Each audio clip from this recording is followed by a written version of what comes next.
चलिए आज की इस वीडियो में हम लोग क्लास 12th के लिए 100 मार्क्स का हिंदी का most important VVI objective question को लेकर के आए हैं, जो कि आपके एग्जाम के लिए काफ़ी इंपॉर्टेंट है। हम लोगों का टारगेट है कि अभी से पढ़ करके आप सभी 400 प्लस नंबर को लेकर के आए। आप लोगों से रिक्वेस्ट रहेगा कि ए टू स्टडी सेंटर को आपने सब्सक्राइब नहीं किया तो सब्सक्राइब कर ले, ताकि आने वाला वीडियो का जो भी नोटिफिकेशन हो आपको मिलता रहे। आज का पहला क्वेश्चन आता है, उसने कहा था कहानी के लेखक कौन है। यानी कि उसने कहा था जो कहानी है उसके लेखक कौन है। मोस्ट इंपॉर्टेंट क्वेश्चन है, आपके एग्जाम में लेखक से क्वेश्चन हमेशा से आता रहा है और आगे भी आएगा, काफ़ी इंपॉर्टेंट है। तो उसने कहा था कहानी के लेखक कौन है, तो चंद्रधर शर्मा गुलेरी। यानी क्वेश्चन का आंसर पता होगा तो अपने क्वेश्चन का आंसर भी कमेंट बॉक्स में देते हुए चलेंगे, इससे आप लोगों को क्वेश्चन जल्दी याद होंगे। 2 नंबर क्वेश्चन आता है, उसने कहा था कहानी के कहानीकार हैं। उसने कहा था कहानी के कहानीकार कौन है, तो चंद्र शर्मा गुलेरी हमने देखा है। ऑप्शन ए आप लोग का सही आंसर हो जाएगा। अगला क्वेश्चन आता है, उसने कहा था कहानी की क्या विशेषता है। उसने कहा था कहानी की विशेषता बताना है। आंसर पता होता है तो कमेंट बॉक्स में आंसर को भी देंगे।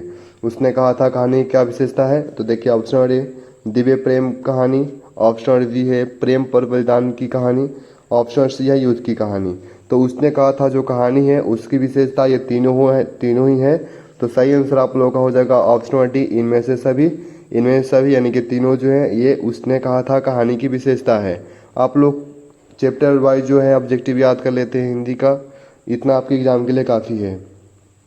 अगला क्वेश्चन है 4 नंबर, उसने कहा था कहानी है। यानी कि उसने कहा था जो कहानी है वो कैसी कहानी है, वही जो क्वेश्चन है ऊपर देखें वही क्वेश्चन है, तो इनमें से भी हो जाएगा इन सभी का। अगला क्वेश्चन को देखेंगे, 5 नंबर क्वेश्चन आता है, उसने कहा था कैसी कहानी है। यानी कि उसने कहा था वो कैसी के कहानी है, व्यंग्यात्मक है, मनोवैज्ञानिक है या फिर युद्ध विरोधी है।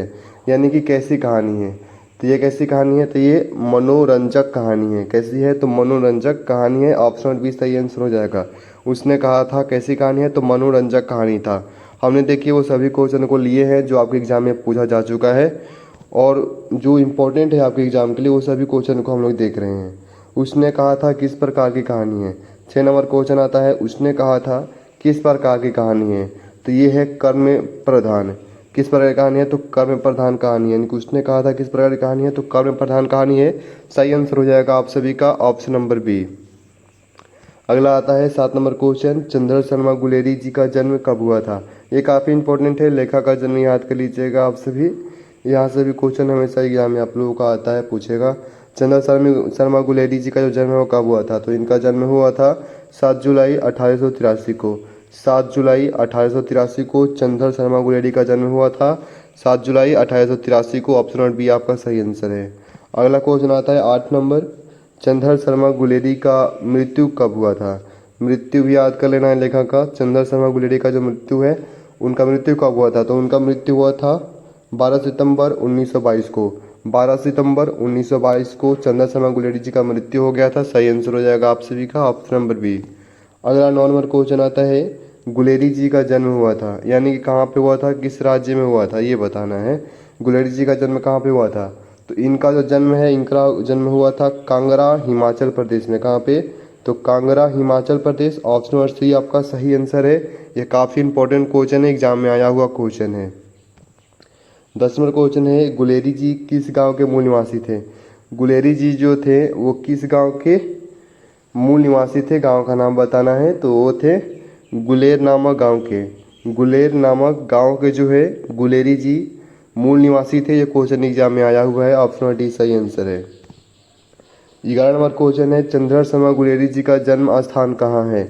जन्म स्थान कहाँ पे है, चंद्र शर्मा गुलेरी जी का जन्म स्थान कहाँ पे है, तो इनका जन्म स्थान है कांगड़ा में। कहाँ पे है, कांगड़ा में है इनका जन्म स्थान। क्वेश्चन ऊपर भी देख चुके हैं आप लोग। अच्छे से वीडियो नहीं देखेंगे तो यही होगा, अच्छे से देखेंगे तो हर क्वेश्चन का आंसर आप लोगों को पता होते चलेगा। ये इंपॉर्टेंट है, याद नहीं होता है क्वेश्चन, वीडियो को दोबारा देखेंगे। अगला 12 नंबर क्वेश्चन है, चंद्र शर्मा गुलेरी के पिता का नाम बताना है। देखिए लेखक से क्वेश्चन हमसे हमेशा आपके एग्जाम में आता है। चंद्र शर्मा गुलेरी के पिता का क्या नाम था, तो उनके पिता का नाम था पंडित शिवराम। पंडित शिवराम जो है उनके पिताजी का नाम था, याद कर लेना, इंपॉर्टेंट क्वेश्चन है। 13 नंबर क्वेश्चन है, चंद्र शर्मा गुलेरी के बचपन की शिक्षा है। यानी किस भाषा में चंद्र शर्मा गुलेरी के जो बचपन में जो शिक्षा हुई थी वो किस भाषा में हुई थी, तो उनकी जो शिक्षा है वो हुई थी संस्कृत भाषा में। कौन सी भाषा में हुई थी? संस्कृत भाषा में हुई थी। सही आंसर हो जाएगा option number B. Option B आपका सही आंसर है। 14 नंबर क्वेश्चन आता है, चंद्रशर्मा गुलेरी किस सदी के प्रथम चरण में हिंदी गद्य साहित्य के एक प्रमुख लेखक थे? यानी कि किस सदी के जो है वो प्रथम चरण में हिंदी गद्य साहित्य के एक प्रमुख लेखक थे। 4 ऑप्शन है, उसमें से कोई एक ऑप्शन सही होगा। बिल्कुल जो आंसर सही होता है कमेंट करें। तो वो थे 20वीं सदी के।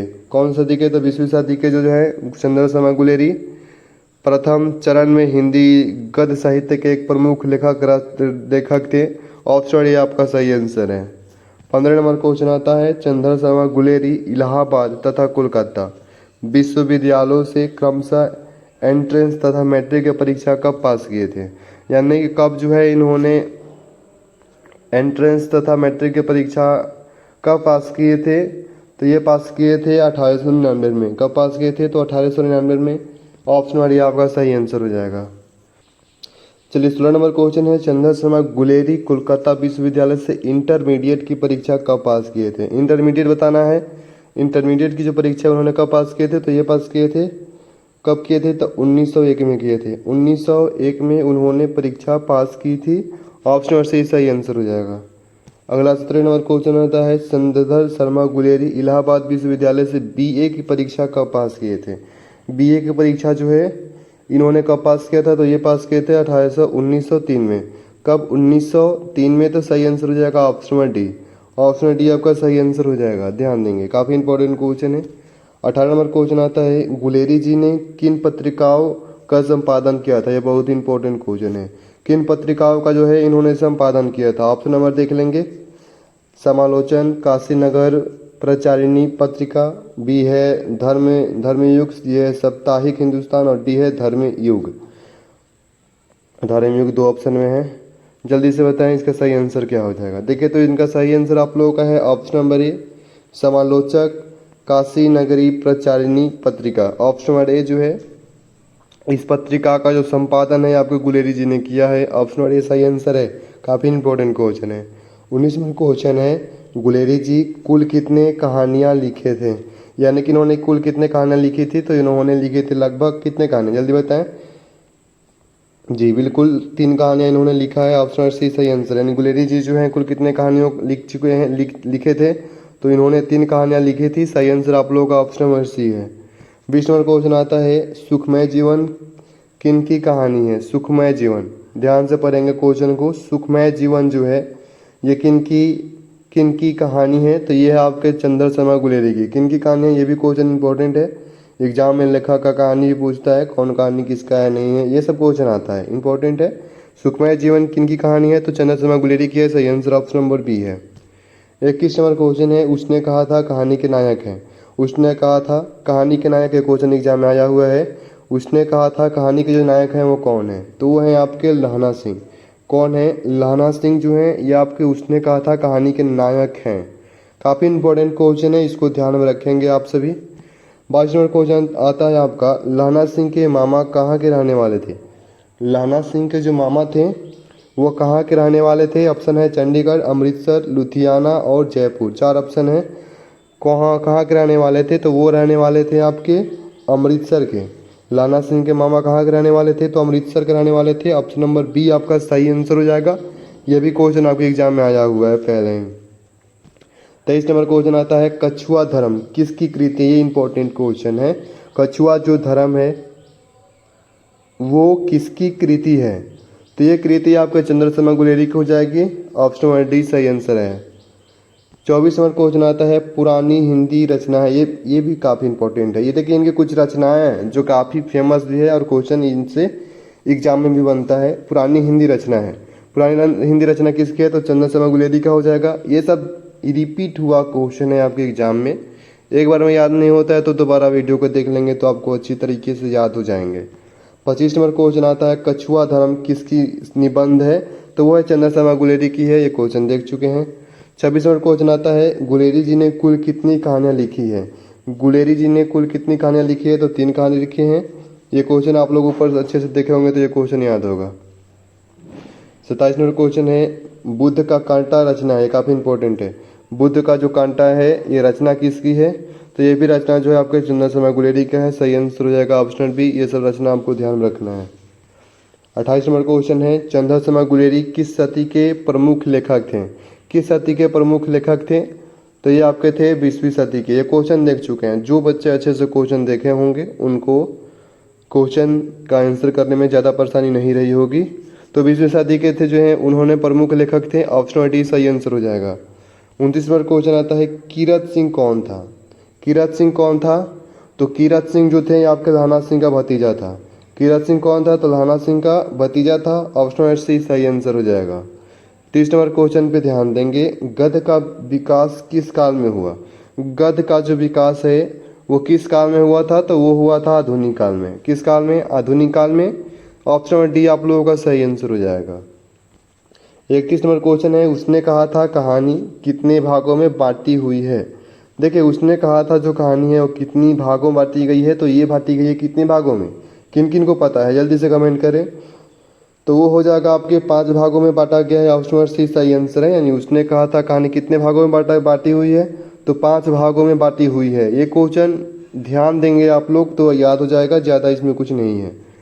32 नंबर क्वेश्चन आता है किसी कहानी को महान कौन बनाता है? यानी कि किसी भी कहानी को जो है महान कौन बनाता है?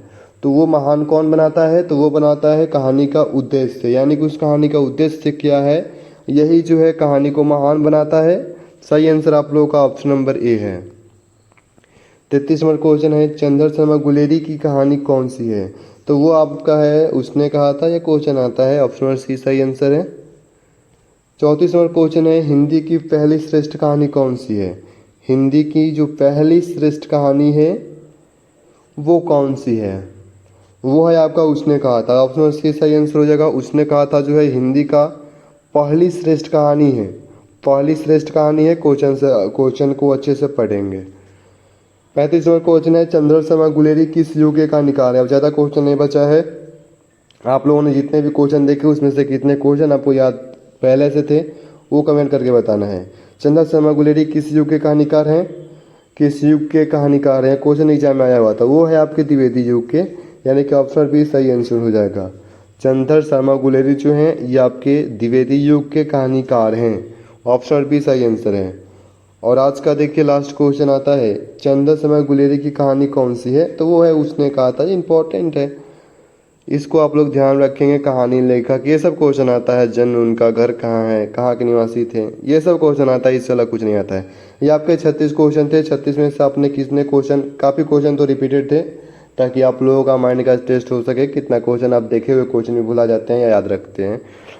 तो 36 में से आप लोगों ने कितने क्वेश्चन का आंसर सही किए हैं वो कमेंट करके बताएंगे ईमानदारी पूर्वक। मिलते हैं अगले वीडियो में। धन्यवाद।